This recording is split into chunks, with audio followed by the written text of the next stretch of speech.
Bless the Lord, oh my soul, oh my soul.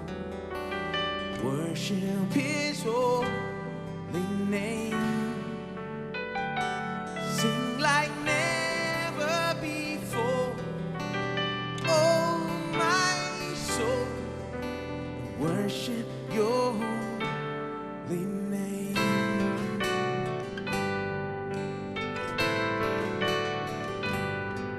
You're rich in love and you're slow to anger. Your name is great and your heart is kind.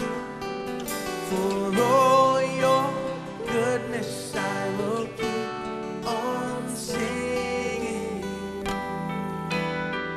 10,000 reasons for my heart to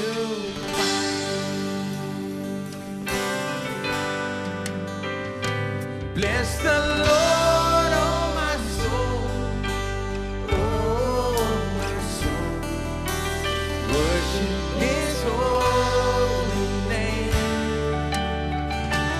Sing like never before, oh my soul.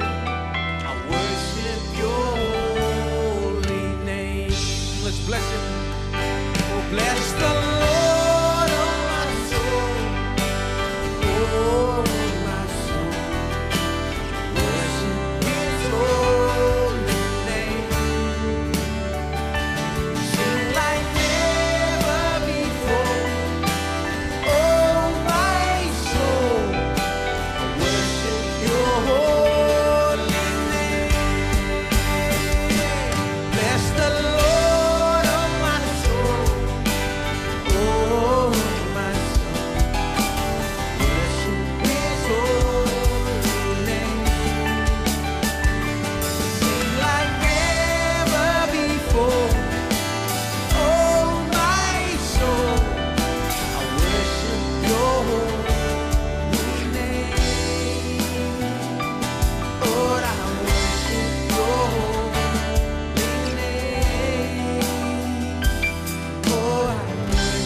मैं आपसे कहता हूं, आज स्वर्गदूत आकर अभी हमें बल नहीं देता है, लेकिन स्वयं यीशु आकर हमें बल देता है।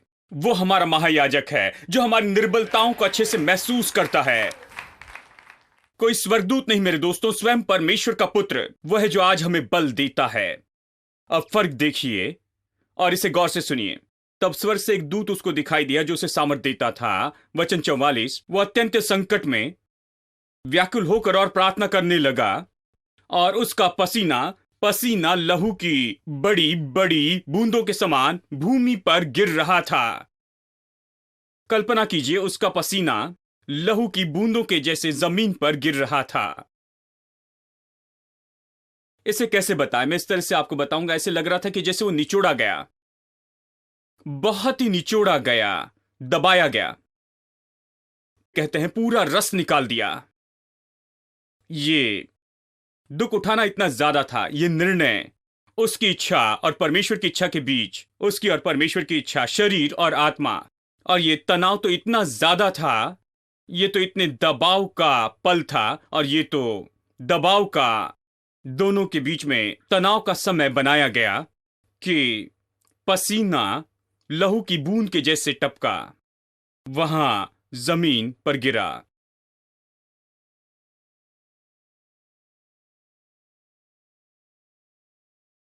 अब कल्पना कीजिए कि कैसे उसकी परीक्षा हुई, उसकी कितनी ज्यादा परीक्षा हुई, कितनी ज्यादा उसकी परीक्षा हुई कि परमेश्वर जो चाहता था उससे हटकर कुछ करे, और वो दबाया गया, निचोड़ा गया, और सच में संकट की जगह रखा गया जहां दोनों के बीच में निर्णय लेना था, और उसने सफलता से इसे किया। वहां भी वह हमारे जैसे ही हर बात में परखा गया, और यहां तक कि हमसे ज्यादा परखा गया, और फिर भी निष्पाप निकला। आमेन। अब मेरे साथ निकालिए पहला कुरिन्थियों अध्याय 10 वचन 13। इसे घर में हम तक लाते हैं। कुछ लोग कहते हैं ठीक है भाई, ये सब ठीक है, लेकिन आप मेरी परीक्षा नहीं जानते हैं। मुझे नहीं लगता कि 10 करोड़ में कोई एक भी ऐसा होगा। ये बहुत ही विशेष केस है भाई, मेरी केस तो बहुत ही विशेष केस है। जो लोग ऐसा सोचते हैं उनके लिए ये वचन है। वचन 13, लेकिन कोई ऐसी परीक्षा नहीं होती है जो कि मनुष्य के सहने से बाहर की हो। देखिए, दूसरे शब्दों में कहता है कि आपकी ऐसी कोई परीक्षा नहीं होती जो कि मनुष्य के सहने से बाहर हो। ऐसी कोई बात नहीं है जो 10 करोड़ में एक हो, एक परीक्षा हो, अद्भुत रूप में मेरे पास में आई, मैं बहुत ही विशेष हूं। नहीं, आपकी परीक्षा वो परीक्षा है जो हर एक मनुष्य इसका अनुभव करता है, लेकिन परमेश्वर विश्वास योग्य है। सब लोग कहे प्रभु विश्वास योग्य है। किस में विश्वास योग्य है कि हमें उस परीक्षा में से बचाए और हमें परीक्षा के समय में विजय दे, जो तुम्हें कभी भी सहने के बाहर परीक्षा में नहीं पड़ने देगा, लेकिन परीक्षा के साथ ही वो बचाव का रास्ता भी निकालेगा कि तुम इसे सह सको। लोग इस वचन को गलत समझते हैं, सोचते हैं परीक्षा के साथ में बचाव का मार्ग होगा, तो वो सोचते हैं कि परमेश्वर परीक्षा भी देता है और बचाव का मार्ग देता है। यानी जैसे वो कोई खेल खेल रहा है, परमेश्वर परीक्षा देकर उसमें से बचाव का मार्ग क्यों देगा जानते हैं क्या? बस ये देखने के लिए कि क्या आपको ये मिलता है या नहीं? नहीं, बाइबल एक जगह कहती है कि परमेश्वर बुराई से किसी की परीक्षा नहीं करता है, परमेश्वर पाप से परीक्षा नहीं करता है। देखिए, यह परमेश्वर के काम का तरीका नहीं है। यह कहता है कि जब तुम परीक्षा में पढ़ते हो तो परमेश्वर उस परीक्षा में तुम्हारे लिए बचाव का रास्ता निकालता है ताकि तुम इन बातों को सहते चले जाओ। यानी जब भी आप खुद को परीक्षा में पड़ा हुआ देखते हैं तो इस बात को याद रखिए, यह बचाव का मार्ग है जो परमेश्वर ने बनाया है, जो प्रभु ने आपके लिए रखा है। ये नहीं कह सकते कि बचाव का रास्ता नहीं, बचाव का रास्ता है। जब आप सोचते हैं कि बचाव का रास्ता नहीं, तो परमेश्वर ने आपके लिए हजारों मार्ग रखे हैं। देखिए, बचाव के मार्ग परमेश्वर ने तैयार करके रखे हैं, क्योंकि वो नहीं चाहता है कि आप किसी तरह से परीक्षा में पड़ जाएं। परमेश्वर चाहता है कि आप परीक्षा के ऊपर विजय पाए। इब्रानी 12 देखिए वचन 2। चलिए वचन 1 से ही पढ़ते हैं। इस कारण जबकि गवाहों का ऐसा बड़ा बादल हमको घेरे हुए हैं, दूसरे शब्दों में गवाहों का इतना बड़ा बादल हमें घेरे हुए हैं, तो आओ हर एक रोकने वाली वस्तु और उलझाने वाले पाप को दूर करके। देखिए, ये बहुत सुंदर तरीके से कहता है, पाप जो हमारे आसपास बिल्कुल करीब में है। हाँ, पाप कहां है? कुछ लोग कहते हैं 25 साल से मैंने उसे नहीं देखा है, बहुत करीब है, दूर नहीं है। ओ, वो मेरे पास कभी नहीं आता भाई। नहीं, वो बहुत ही करीब है, आपके आसपास है। ये कहता है कि पाप तो तुम्हारे बहुत ही निकट है, करीब है। यही तो कहता है, पाप आपको घेरे हैं, बिल्कुल आसपास है, किसी तरह से भीतर आना चाहता है। देखिए, ये आना चाहता है। देखिए, पाप तो हमेशा किसी तरीके से वो भीतर आने की कोशिश करता है। कोई भी द्वार, कहीं से भी, कोई भी मौका, बस छोटी सी जगह आप उसे दो, वो आना चाहता है। वो तो आपके आसपास है और कहता है वह दौड़ जिसमें हमें दौड़ना है, धीरज से दौड़े, मसीह जीवन को दौड़ की जैसे कहता है, और विश्वास के कर्ता और सिद्ध करने वाले यीशु की ओर ताकते रहे, जिसने उस आनंद के लिए उसने कैसे सीखा। यही तो हमारे लिए आदर्श है। इस दौड़ को दौड़े यीशु की ओर देखते हुए। मसीह जीवन में कैसे दौड़ते हैं, परीक्षा के विरुद्ध में कैसे जय पाते, कैसे आप जय पाते हैं, कैसे विजयी जीवन जीते हैं। यीशु की ओर देखिए, वो हमारे विश्वास का कर्ता और सिद्ध करता है। उसने इसे कैसे किया? विश्वास के कर्ता और सिद्ध करने वाले यीशु को देखे, जिसने उस आनंद के लिए जो उसके आगे धरा था, लज्जा की कुछ चिंता न करके क्रूस का दुख सहा और परमेश्वर के सिंहासन की दाहिनी ओर जा बैठा। इसलिए उस पर ध्यान करो, जिसने अपने विरुद्ध में पापियों का इतना विरोध सह लिया कि तुम निराश होकर साहस न छोड़ दो। तुमने पाप से लड़ते हुए उससे ऐसी मुठभेड़ नहीं की कि तुम्हारा लहू बहा हो। चलिए गौर कीजिए, मैं बताता हूं। यह बहुत ही सामर्थी वाक्य है। यह कहता है, इस दौड़ को दौड़े और उन सारे उलझाने वाले पाप को जो हमें आसानी से फंसाते दूर करें। इस दौड़ को दौड़े। इसे कैसे दौड़ते हैं? हमारे विश्वास के कर्ता और सिद्ध करता यीशु की ओर देखते हुए दौड़ते जाएं। वो कैसे दौड़ा, उसने कैसे विजय पाई, इसे देखिए। उसने कैसे किया? उसने वो आनंद जो उसके सामने धरा हुआ था, क्रूस को सह लिया। उसने क्रूस को कैसे सहा, उसने क्रूस को कैसे चुन लिया।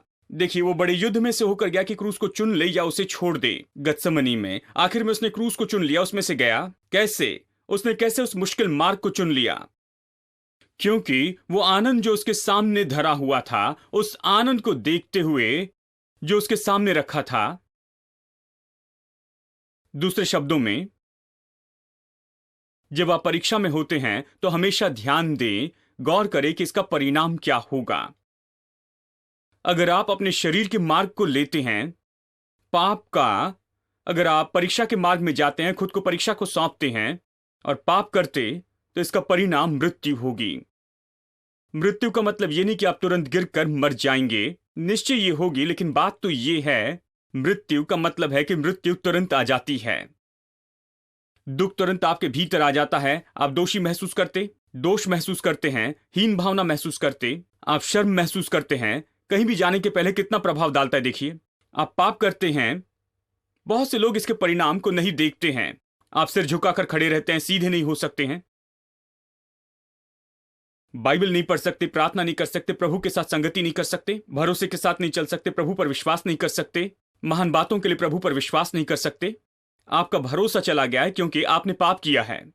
बहुत से लोग परिणाम के बारे में नहीं सोचते। ये आपके परिवार को नाश करता है और ये नाश करता है वंशों को, बच्चों को, आने वाली कई पीढ़ी तक ये नाश करता है। बहुत सी दूसरी बातों को, आपके धन को, और ये नाश करता है काम को,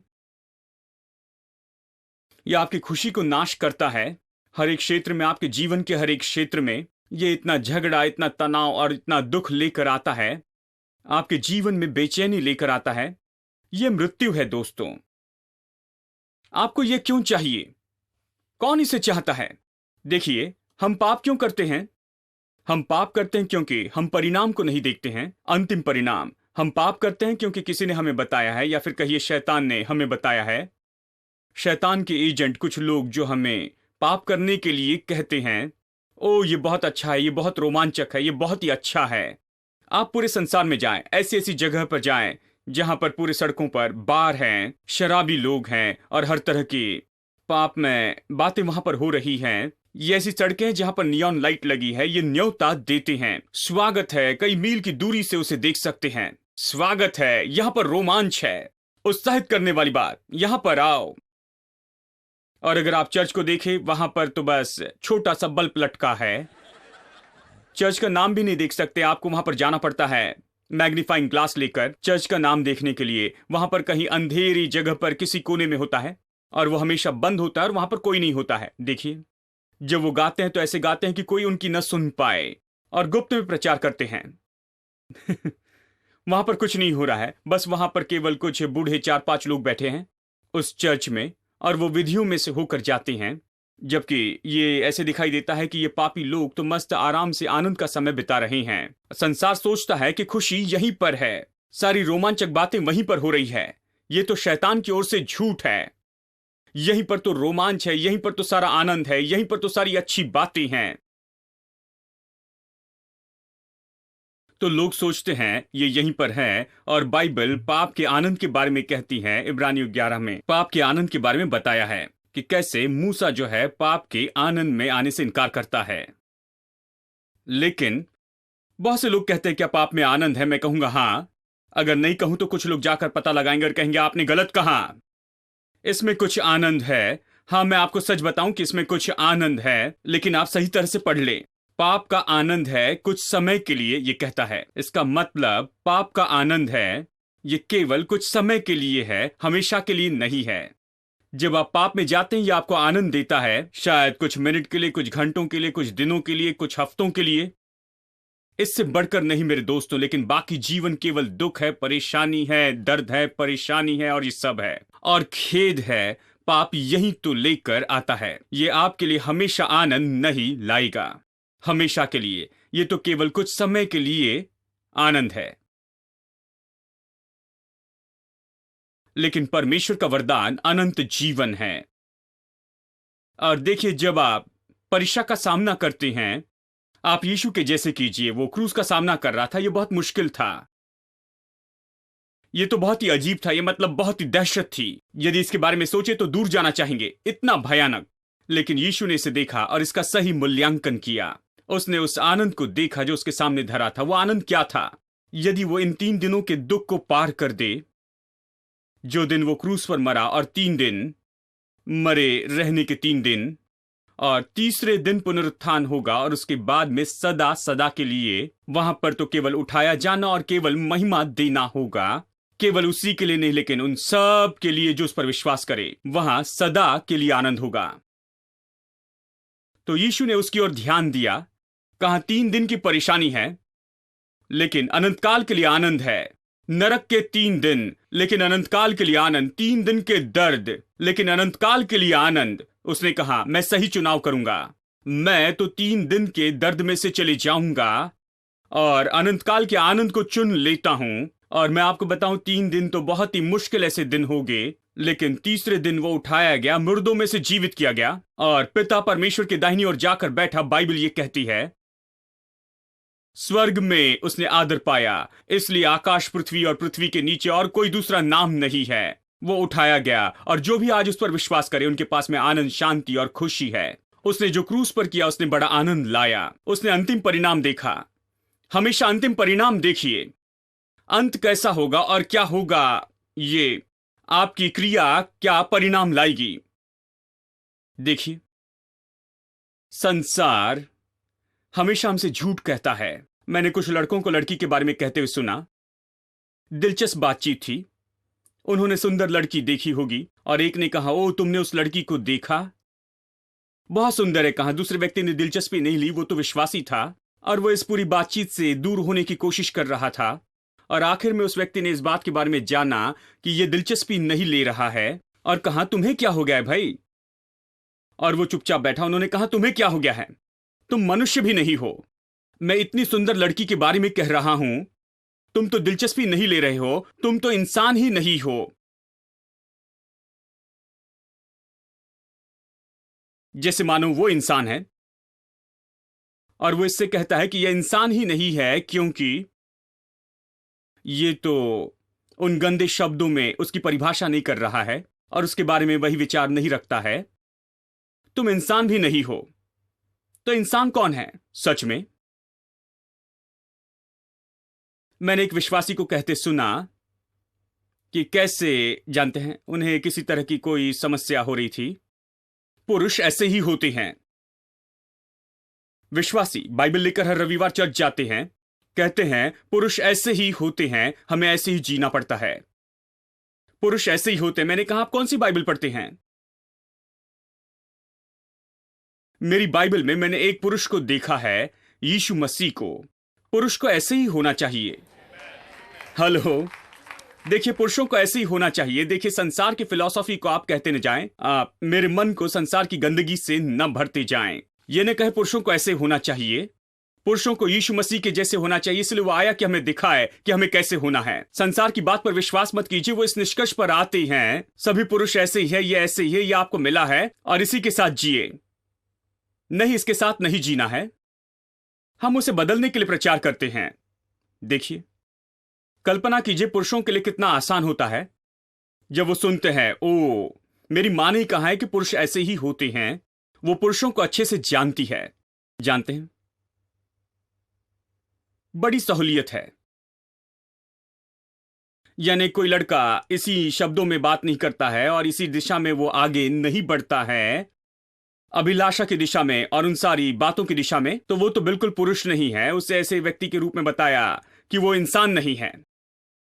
क्या आप मुझसे ये कहना चाहते कि वो लड़का जिसके पैर नाचने लगते हैं जब भी वो लड़की को सड़क पर देखता है, वही, केवल वही पुरुष है? आपको यह कहना है कि जो आदमी इतना कमजोर है, हर लड़की के पीछे भागता है, हर लड़की के पीछे सड़क सड़क पर भागता है, पीछे भागता है, जानते हैं, उसे जो कुछ मिले वो लेना चाहता है, केवल वही पुरुष है? मैं आपको बताऊं, वो कोई इंसान नहीं है, वो बेकार है। पुरुष तो वो है जो डटकर खड़ा होता है, परमेश्वर के लिए जीता है और विश्वास करता है कि उसे यीशु मसीह के जैसे जीना है और परीक्षा का सामना करता है। उसमें वो गिरता नहीं है, महसूस तो करता है लेकिन खुद को सौंपता नहीं है।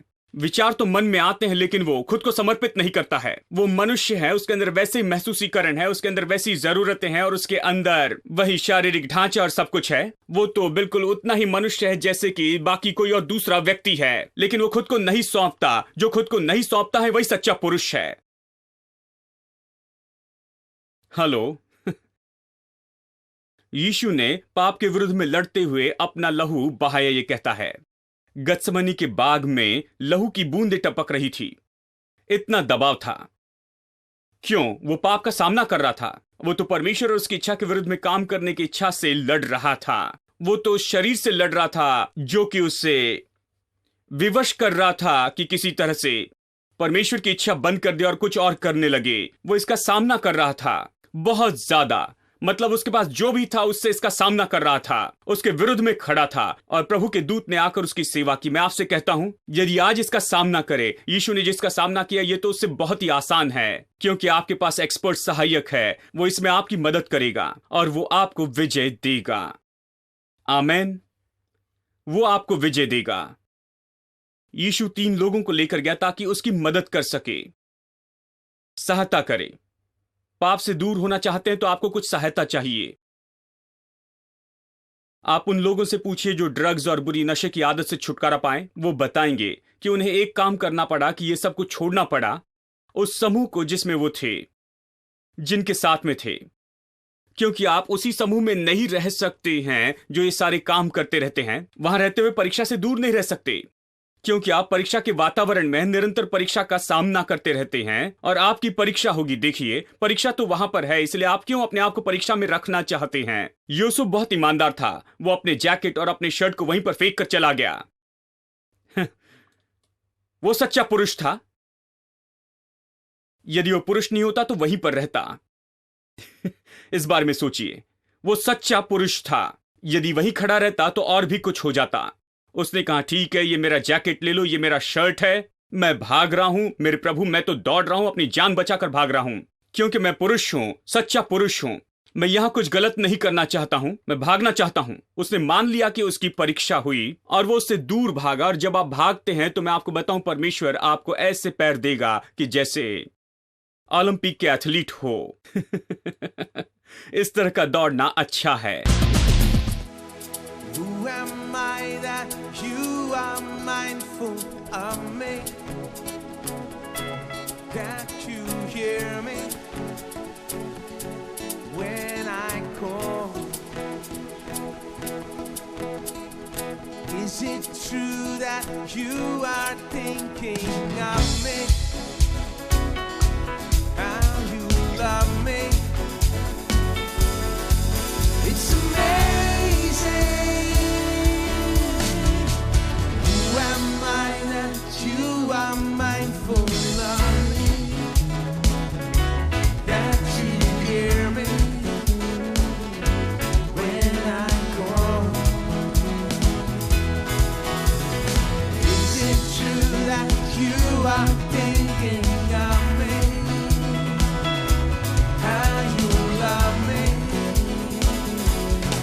It's amazing. I'm a friend of God. I'm a friend of God. I'm a friend of God. He calls me friend. I'm a friend of God. I'm a friend of God. I'm a friend of God. He calls me friend.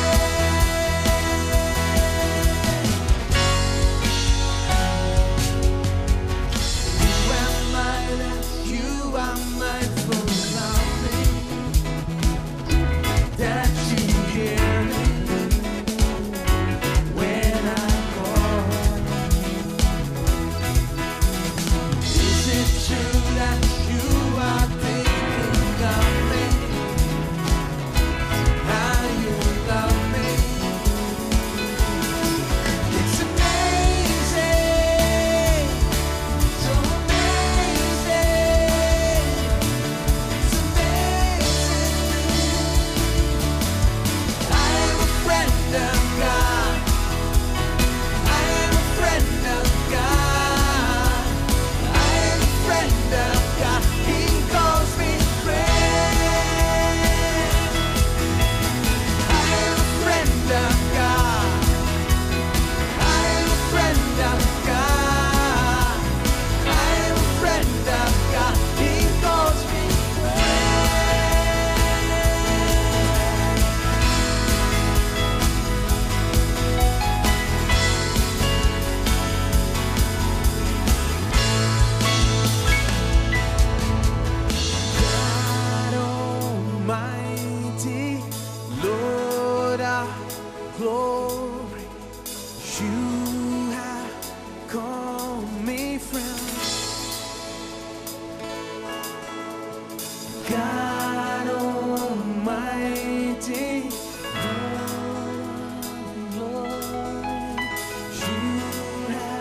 call us your friends, O Lord.